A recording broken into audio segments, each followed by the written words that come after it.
Patalo fatu talafola Radio Samoa le nei tai au, usimelo whaafonga o talo leso lulu. Wa pasi ele tu la fono i whaatanga o na whaiele tu ilo na whao le COVID, whaao ngā iwa i la awa le Pfizer.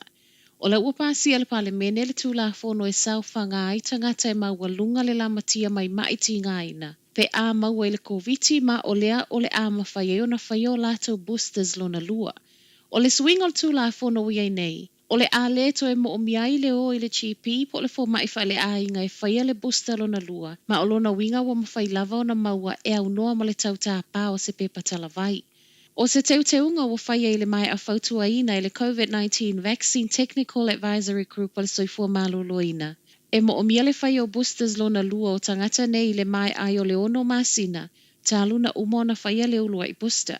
O kulupo le anga wa amo le tuilo na whale nei le Pfizer. O lo fua e whaelo mai le whaatona sila le soifua malolo ina. Dr. Ashley Bloomfield i le aso atai au. Ma o kulupu na whautua ina le vaenga whautua lava le nei almatanga luenga. E au fiei tangata mātutua onos furu 5 tausanga nga ilunga, tangata Maori, whaapea tangata Pasifika 5 tausanga a nga ilunga. Langona o le whaanoa noa ma le whaate ia wa yeise tasi o kale se au kilani na ua mautala i tangata lotu wa mali liu i le whaalavelave na tula i mai pekten i le aso saa. Tala TV tasi lo muli mawele whaafea ngaingo le Elam Christian Center poke koe Darrell Booth i langona o tia le community i na ua saule tala whaanoa noa. O le whaalavelave le nei wa mali liu wai tangata o le ainga e tu afitu a o ia ilunga le awala e anga i e pu ele wa ae toe taliu mai ai au kilani. O le ungali ia Paul ma Desiree Brown, ma lola ualo e whaapea o nisi o sui le kalesia, ma o le ale ngalo. Ua tu whaatasi ai le kalesia, sa ilinga se le ni lunga le keva lero e fesoa soa ni le ainga mawhatia. Ma ele i atua se luas fulfai tu la, ai foa ia e tangata lau tele le silia ma le fast fulu 5 afeta la, o le 5 se fulu afeta la o lo tuli. E se mai le e kalesia, whaapea fo ile kalesia katoliko o tangata Filipino i au kilani, lea fo iwa sa ili se le ni e fesoa soa ni a ile ainga. O le ale ise apili le malo whaasanga le mataa upu na malo ai le fina o le grounded kiwis. O le masino aperila na sa wele i ungal whaamsinunga mawalunga. I le a fio ai a tatawa tangata ni usila o no le awala na whaafoe ai tua oi. Maava noa whaanofo e sea i taimi o le koviti.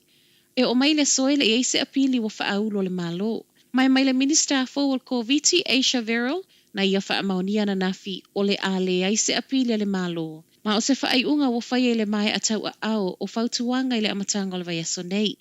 E le Italia le minister whaapel pa le Mia Jacinda Ardern. Pe le tatau lai le malo na whaato ese o na olea a fianga na iei tangata. Ma le taitai o le Act David Seymour o le leaio se apilia le malo whaasanga i le grounded kiwis o se awala Itali ma iei le malo o ia se se. Ua maliu le tamaititi mawal ko viti ma e lalo le se fulu tau sanga lo na matua.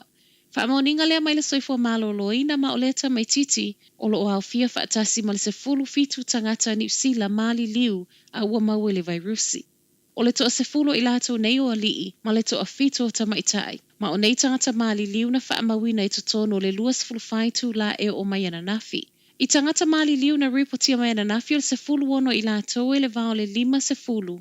I le iwa se fulu tausanga se ia vanga na ile tamaititi i lalo le se fulu tausanga. E o mai ananafi ua fe fase lau tolu se fulu lua. Tangata mali liu ripotia i totono ni usila talu ona saule whaamai. Matala muli, ua apa mai le malo e fesoa soani le uti o lau papa wata ua plasterboards. O le ua whaasolo fono tanga le minister ya Macon Woods se iso esu e ai po o le a se fofo mo le au kamuta. A o tele ina tutu fale wale mawhaiona whaawau o na wale ai ni plasterboards. Ua whaia whaapitoai fo i ma se vaenga lato te ngafa ma le nei whaafitauli ato ai. Ma le sa ili fautuanga po o a nisi a wala e mawhaiona whaao ngā mole nei taimi. Ua tusi ele minister nga ili kampani faufale le Fletcher le o lo tele ina tuua ia le whaafitauli. Ona o ia leo lo ana ina le iwa sulfa pa sene o plasterboards ile maketi tawala mai le jib. I le tusi wa whaatala sanga ina i fo ile minister Fletcher e vave tuu nei whainga tau whaamatau ai su ese fo fol whaafitauli. Wa tali le Fletcher le tusi peitai ua oni lai sene e le vave mai mo le au ka muta. Telefonala Radio Samoa, manuia nei aso. Fai me alofa I ainga maua I Samoa, e ala I le whaatawina o se hotel ta alofa